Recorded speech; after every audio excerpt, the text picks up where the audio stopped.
Gold, trusted gold buyers. మీరు తాకట్టు పెట్టిన బంగారాన్ని విడిపించి ఈ రోజు ఉన్న మార్కెట్ ధరకు కొనబడను.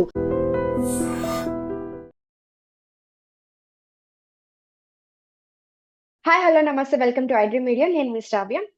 ఇవాళ గోల్డ్ మార్కెట్ ఎలా ఉంది, ఏంటి, పెరిగిందా తగ్గిందా, వీటిలన్నిటి గురించి మనతో మాట్లాడడానికి ఉన్నారు జీవి సత్యనారాయణ గారు, స్టాక్ మార్కెట్ అనలిస్ట్. నమస్తే సార్. నమస్తే. ఎలా ఉన్నారు బాగున్నా సార్? ఇవాళ గోల్డ్ రేట్స్ ఎలా ఉన్నాయి? గోల్డ్ అండ్ సిల్వర్ రేట్స్ ఎలా ఉన్నాయి? తగ్గాయా, పెరిగాయా? ఆల్మోస్ట్ పెరుగుతూనే వస్తున్నాయి. సో ఎలా ఉన్నాయి, ఏంటి ఒకసారి గోల్డ్ ఆల్ చెప్తారా? టైమ్ హైకి వెళ్ళడం జరిగింది. అవును అది సార్. చూద్దాం. గోల్డ్ ఇప్పుడు అంటే క్యాష్ గోల్డ్ అని ఉంటుంది. ఉమ్, 1,12,773 అంటే 1,13,000కి కొంచెం ఇంకొక ఓ 200-300లో 1,12,780 అంటే ₹120 ఉమ్, అంటే 1,13,000కి దగ్గరలో ఉంది అని అర్థం. ఇది ఉమ్, వరల్డ్ మార్కెట్లో all time high, life time high, new high, day high, yearly high, అన్ని హైలు ఈరోజు రావడం జరిగింది. అవును. $3,698.52 లైఫ్ ఉమ్, టైమ్ హై ఈరోజు, న్యూ ఉమ్, హై. ఇప్పుడు ఉమ్, $3,687.22 నడుస్తుంది. అంటే ఉమ్, లో హై నుంచి 98.87 $11 కొంచెం ప్రాఫిట్ బుకింగ్ జరుగుతుంది. అయితే ఇదంతా కూడా ఎక్కడో ఒక దగ్గర కరెక్షన్ జరగాలి, ప్రాఫిట్ బుకింగ్ జరగాలి. ఎక్కడో ఒక ఉమ్, దగ్గర ఇది ఆగే అవకాశాలు ఉంటాయి. ఎందుకంటున్నా అంటే ఉమ్, 16-17కి ఫెడరల్ రిజర్వ్ అమెరికాలో వడ్డీ రేట్ల డెసిషన్ ఉంది. ఈ వడ్డీ రేట్ల డెసిషన్ తోటి అక్కడ కరెక్షన్. రెండవది, మొన్న శుక్రవారం నాడు ఏదైతే ఈ గోల్డ్ ఉందో ఎక్స్పైరీ డేట్ అయిపోవటం జరిగింది. ఇప్పుడు మళ్ళీ ఎక్స్పైరీ డేట్కి చాలా దూరంగా ఉంది. ఈ కమోడిటీస్ మార్కెట్ ఏదైతే ఉందో, మనం 75,000 80,000 కనుక మార్జిన్ కడితే మనకి ఒక 100 గ్రాములు గోల్డ్ కొనుక్కోవచ్చు. ఈ 100 గ్రాముల గోల్డ్ ఏదైతే ఫ్యూచర్స్ మార్కెట్లో కొన్నారో 70,000-80,000 పెట్టి, వాళ్ళకి విత్ ఇన్ షార్ట్ పీరియడ్, అంటే నెల కూడా కాలేదు, 1,10,000 లాభం ఇవ్వడం జరిగింది. అది అంటే పెట్టుబడి 75,000-80,000 పెడితే మార్జిను 1,10,000 లాభమే ఇచ్చింది. అందుకని ఎక్కడో ఒక దగ్గర ప్రాఫిట్ బుకింగ్ జరగాలి. మీరు అనేది కంటిన్యూగా పెరుగుతూనే వచ్చింది రోజు రోజు. అవును. అయితే రాబోయే రోజుల్లో దసరా ఉంది, దీపావళి ఉంది, జిఎస్టీ ఏదైతే ఉందో 22వ తారీఖు అమలు ఉంది. మళ్ళీ ఈ ట్రంప్ సుంకాలు ఏదైతే ఉందో అవన్నీ జరుగుతూనే ఉన్నాయి. ఇప్పుడు అమెరికా ఇండియా చర్చలు జరిగే అవకాశాలు ఉన్నాయి. ఎక్కడో ఒక దగ్గర కొలిక్కి వచ్చినప్పుడు ఈ రష్యా ఉక్రెయిన్ మళ్ళీ వార్ నడుస్తూనే ఉంది. ఈ రష్యా ఉక్రెయిన్ వార్ ఆగిపోవాలి. నెక్స్ట్ 15వ తారీఖు, సెప్టెంబర్ 15వ తారీఖు మనకి అడ్వాన్స్ ట్యాక్స్ డేటా వస్తాయి. ఎవరెవరు ఏ కంపెనీ ఎంత ట్యాక్స్ కట్టిందని. తర్వాత 21 వరకు మంచి రోజులు కావు, అంటే పితృపక్షం అన్నమాట, అంటే మహాలయ అంటారు. తర్వాత 22 నుంచి 21 అమావాస్య అయిపోతుంది. 22 నుంచి మళ్ళీ స్టార్ట్ అవుతాయి దేవి నవరాత్రులు, దసరా రాబోయే రోజులు. అందుకని గోల్డ్ ఒకవేళ తగ్గుతుందా లేదా అనేది కూడా సందిగ్ధం అనమాట. ఎందుకంటే పండగలు ఉన్నాయి, పెళ్ళిళ్ళు ఉన్నాయి. ఆల్రెడీ ఎవరైతే ఉన్నారో అందరూ కూడా అంతకుముందు, అంటే మనం 60,000 అప్పుడు అదే హై అన్నాం, తర్వాత అవును. 80,000 అయింది, అది హై, ఉమ్, తర్వాత 1,00,000 ఉమ్, అయింది, అది హై, ఉమ్, ఉమ్, 10,000కి రీచ్ అయిపోతుంది. అంటే నీ ఎప్పటికప్పుడు అది తగ్గినా మళ్ళీ అంతకంటే ఎక్కువ పెరిగే అవకాశాలే ఉన్నాయి. ఎందుకు అవుతున్నాయి అవును. అంటే, ఎప్పుడైతే ఈ సుంకాలు టారిఫ్లు తోటి ఒకటి, అనిశ్చిత అండ్ పరిస్థితులు ఒకటి, ఇప్పుడు రష్యా జిఎస్టి కూడా ఉక్రెయిన్ ఒకటి వార్ ఎప్పుడైతే తేవడైంది. రైట్, రష్యా ఉక్రెయిన్ వార్ ఏదైతే అయిందో అప్పుడు ఏమైందంటే, రష్యా వాళ్ళ డాలర్లు అమెరికాలో నిల్వ ఉండేది. అప్పుడు ఉమ్, ఈ అమెరికా వాళ్ళు ఈ వార్ వచ్చింది కాబట్టి వాళ్ళ పైసలు ఆపేయటం జరిగింది. ఉమ్, అంటే ఏదైనా జరిగినప్పుడు ఈ డాలర్లు అమెరికా దగ్గర ఉంటాయి కాబట్టి మన డాలర్లు వాళ్ళు ఉమ్, ఇవ్వచ్చు, ఇవ్వకపోవచ్చు, పెండింగ్ పెట్టవచ్చు, కొంచెం సతాయించవచ్చు అనమాట. అందుకని ఎప్పుడైతే రష్యా ఉక్రెయిన్ వార్ తర్వాత ప్రపంచ దేశాలన్నీ ఏవైతే ఉన్నాయో, అమెరికా దగ్గర డాలర్లు ఏవైతే ఉన్నాయో వాళ్ళందరూ కూడా డాలర్లు నిల్వలు పెట్టకుండా బంగారం నిల్వలు పెట్టుకుంటున్నాయి. ఎవరి దేశం వాళ్ళు. చైనా ఉమ్, వాళ్ళంతే, మనం కూడా అంతే.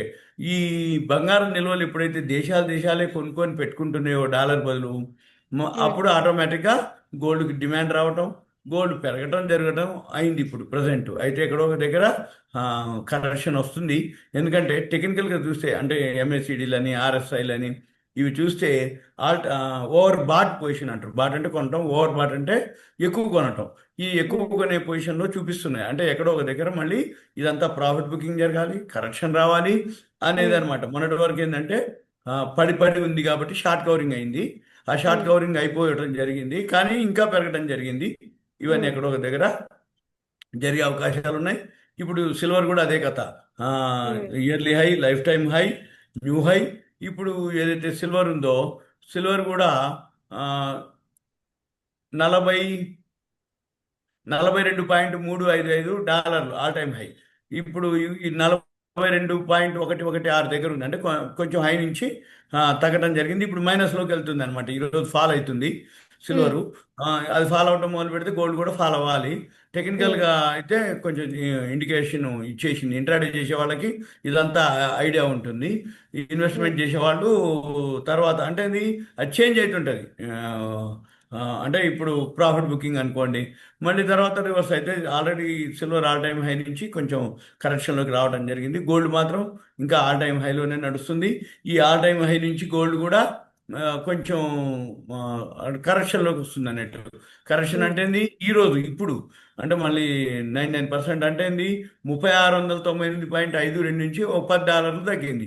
టెక్నికల్గా మాత్రం కొంచెం ఓవర్ బాట్ పొజిషన్లో ఉంది.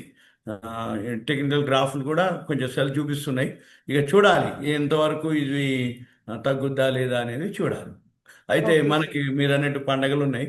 పండగలు ఉన్నా కానీ ఎక్కువ శాతం ఇప్పుడు జిఎస్టీ తగ్గుతుంది కాబట్టి 22వ తారీఖు నుంచి ఎక్కువ శాతం బంగారం వీటికంటే కూడా మిగిలిన వస్తువుల మీదకి వెళ్తాయి. టీవీలు, ఫ్రిడ్జ్లు, లేకపోతే అవును. వెహికల్స్, టూ ఇంకా వీలర్స్. ఆఫర్స్ కూడా ఎక్కువ ఉంటాయి కాబట్టి. ఆఫర్స్ కూడా ఎక్కువ ఉంటుంది. జిఎస్టీ తగ్గుద్ది, ఆఫర్ వస్తాయి, పండగ ఆఫర్లు వస్తాయి. ఇప్పుడు ఫ్లిప్కార్ట్, అమెజాన్ వాళ్ళు కూడా ఆఫర్లు ఇస్తారు. ఆ ఆఫర్లతోటి కొంచెం ఎక్కువ శాతం కొనుగోలు చేసే వాళ్ళంతా వినియోగదారులు అంతకుముందు నుంచి లోపల ఏదైతే కొనాలని అనుకున్న వాళ్ళంతా కూడా ఈ ఆఫర్లు. రెండోది ఏంది? కంపెనీలు కూడా బోనస్లు ఇవ్వటం, అంటే వాళ్ళకి ఇన్సెంటివ్లు ఇవ్వటం. నెక్స్ట్ ఎవరైతే ఎంప్లాయీస్ ఉన్నారో ఫైనాన్స్ కంపెనీలు, అంటే ఇప్పుడు బజాజ్ వాళ్ళు అయితే ఒక పెద్ద యాడ్ ఇచ్చేసి ₹1 కట్టండి మీరు టీవీ తీసుకెళ్ళండి అంటే పే స్లిప్ తోటి వాళ్ళకి ఈఎంఐలు ఫెసిలిటీ ఇవ్వటం. అంటే వాళ్ళ పేయింగ్ కెపాసిటీని బట్టి వాళ్ళకి ఎలిజిబిలిటీ ఉంటుంది. ఆ ఎలిజిబిలిటీని బట్టి వాళ్ళకి ఈఎంఐలు సెట్ చేసి టీవీలు, ఫ్రిడ్జ్లు, వాషింగ్ మిషన్లు, టూ వీలర్సు, కార్లు అన్నీ అనమాట. 22 నుంచి అమలు. ఇక అమావాస్య అయిపోతుంది 21, 22 నుంచి. అంటే 2 జిఎస్టీ ప్లస్ ఆఫర్లు ప్లస్ ఇవన్నీ అనమాట. ఇక ఆటోమేటిక్గా ఈ పాటికి అందరూ కూడా రెడీ అవుతారు లిస్ట్ తీసుకొని ఏది కొనుక్కోవడానికి. ఇప్పుడైతే గోల్డ్ మాత్రం అప్పుడు ఏమన్నా కొంచెం కరెక్షన్కి వస్తే రావాలి. ఎందుకంటే అమెరికాలో ఫెడరల్ రిజర్వ్ వరకు వెయిట్ చేయాలి. 16, 17 ఫెడరల్ రిజర్వ్ వడ్డీ రేట్ల డెసిషన్ ఉంది. అవి తగ్గిస్తారు అనేది 25 పైసలా 50 పైసలా అనేది ఉంది. మార్కెట్ అయితే 25 పైసల నుంచి 50 పైసల మధ్యలో ఉన్నాయి అంచనాలు.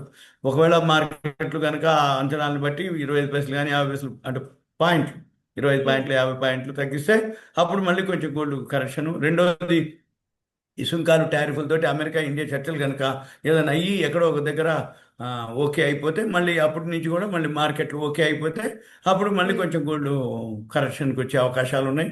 గోల్డ్ తగ్గే అవకాశాలు ఉన్నాయి. ఎందుకంటే కంటిన్యూగా పెరుగుతూ వచ్చింది ఇది. ఎక్కడో ఒక దగ్గర బ్రేక్ ఉండాలి, ఎక్కడో ఒక దగ్గర ఆగుద్ది, ఎక్కడో ఒక దగ్గర ఫాల్ అవుతుంది. కానీ ఓవరాల్గా గోల్డ్ మాత్రం పెరిగే అవకాశాలే ఉన్నాయి. ఇప్పుడు కాకపోయినా మళ్ళీ కొన్నాళ్ళకైనా. ఒకవేళ ఇప్పుడు చాలామంది మిస్ అయిపోయినవని కొనుక్కున్నా కానీ తగ్గుద్ది, కొంచెం తగ్గుద్ది. అయితే ఈసారి లక్షకు వచ్చే అవకాశాలు కనపడట్లేవు నాకు. ఎందుకంటే ఒకవేళ తగ్గితే తగ్గొచ్చు, కానీ అంత తగ్గే అవకాశాలు ఉండవు అనమాట. ఒకవేళ తగ్గినా మళ్ళీ బౌన్స్ బ్యాక్ అయ్యే అవకాశాలే కనపడతాయి. ఓకే. ఓవరాల్ గా అయితే మళ్ళీ పెరిగే ఛాన్సెస్ ఉన్నాయి కానీ ఈ పండగ సీజన్ లో కూడా మనకి అంత తక్కువ ఉండదు. కాకపోతే కొంచెం జిఎస్టీ తగ్గుతుంది కాబట్టి తీసుకోవాలనుకునే వాళ్ళు తీసుకోవచ్చు అంటారా? తీసుకోవచ్చు, కానీ జిఎస్టీ వీటికి కూడా ఆర్నమెంట్స్కి ఇప్పుడు జిఎస్టీ కూడా మనకి గోల్డ్ ఆర్నమెంట్స్ వాటికి అది కూడా ఉంది కాబట్టి 22 తర్వాత ప్లాన్ చేసుకోవచ్చు వాళ్ళు. ఓకే. కాకపోతే తప్పదు అనుకునేవి కొనుక్కోవాలి. ఇప్పుడు ఉదాహరణకి పెళ్ళిళ్ళు ఉంటాయి, అమ్మాయి ఉంటుంది అనుకో, పెళ్ళి ఉంటుంది, కొడుకు ఉంటాడు, కోడలికి ఇవ్వాల్సి ఉంటుంది ఆల్రెడీ. అప్పుడు కొంచెం డిమాండ్ ఉంటుంది వాళ్ళ వరకు. ఎందుకంటే తప్పదు అన్నట్టు కొనాల్సిందే అవసరం కదా. అయితే మినిమం ఉంటాయి. ఇంకా ఉన్నాయి. ఇప్పుడు ఎక్కువ శాతం అందరూ కూడా గోల్డ్ కాయిన్స్ కొని స్టాక్ పెట్టడం జరుగుతుంది. ఈ గోల్డ్ కాయిన్స్ స్టాక్ పెట్టడం జరిగింది కాబట్టి ఆల్రెడీ చాలా చాలా అంతకుముందు కొన్ని ఉన్నాయి అనుకుంటే అవి ఎక్స్చేంజ్ ఇచ్చేస్తారు, ఆర్నమెంట్స్ తీసుకుంటారు. అందులో ఇంకా ఆర్నమెంట్స్ ఇప్పుడు మనకి ఎక్స్పోర్ట్స్ అవుతాయి. జనరల్గా ఏంటంటే మన దేశం అంతా కూడా ఆర్నమెంట్స్ అవన్నీ ఎక్స్పోర్ట్ చేస్తాయి. ఇప్పుడు ఎప్పుడైతే ఈ సుంకాలు, టారిఫ్లతోటి ఈ ఆర్నమెంట్స్ అన్నీ కూడా ఆగిపోయినాయి అనమాట. ఎక్స్పోర్ట్స్ ఆగిపోయినాయి. అందుకనే ఇప్పుడు మీరు చూస్తే పెద్ద పెద్ద జ్యువెలరీ షాపులు అన్నీ ఆఫర్లు ఇస్తున్నాయి. అవును. ఏది మేకింగ్ వేస్టేజ్లో బాగా తగ్గించినాయి. ఎందుకు ఇచ్చిందంటే ఈ ఆభరణాలు ఏవైతే ఉన్నాయో అవన్నీ ఎక్స్పోర్ట్ లేవు ఇప్పుడు. ఈ సుంకాలు టారిఫ్లతోటి వాళ్ళు ఇక్కడే అమ్మకం చేసేస్తారు అనమాట. అందుకని ఈ మేకింగ్ వేస్టేజ్లో బాగా తగ్గించడం జరిగింది. ఆ, ఇంకొకటి కూడా ఏంటంటే సిల్వర్ ఐటమ్స్ ఎక్కువ. అంటే నీ సిల్వర్ ఏం జరుగుతుంది, సిల్వర్ మీద కోటెడ్ అనమాట, అంటే గోల్డ్ కోటెడ్ ఐటమ్స్ ఎక్కువ సేల్స్ జరుగుతున్నాయి. ఎందుకంటే ఇప్పుడు గోల్డ్ ఇప్పుడు ఇంత ధర పెరిగినాక గోల్డ్ కొనే బదులు వాళ్ళకి ఎక్కువ ఐటమ్స్ కావాలి, ఎక్కువ మోడల్స్ కావాలి, ఎక్కువ డిజైన్స్ కావాలి, ఎక్కువ అంటే కనపడాలి. అందుకని ఏం చేస్తారు, సిల్వర్ మీద గోల్డ్ కోటింగ్ తోటి అంటే సిల్వర్ ఉంటుంది, సిల్వర్ ప్రైస్ సిల్వర్ ఉంటుంది, కొంచెం దాని మీద ఈ గోల్డ్ కోటెడ్కి కాస్ట్ చేస్తారు. అందుకని సిల్వర్ రాబోయే రోజుల్లో గోల్డ్ కంటే కూడా రాబోయే రోజుల్లో సిల్వరే బాగా పెరిగే అవకాశాలు కనపడుతున్నాయి. అంటే ఇప్పుడు కాదు, ఇంకా ఉందన్నమాట. ఇప్పుడు ఇవాళ కొంచెం గోల్డ్ పెరిగినా సిల్వర్ కొంచెం కరెక్షన్కి వచ్చింది, తర్వాత సిల్వరే ముందు వెళ్తుంది. Okay sir, thank you so much sir. Thank you.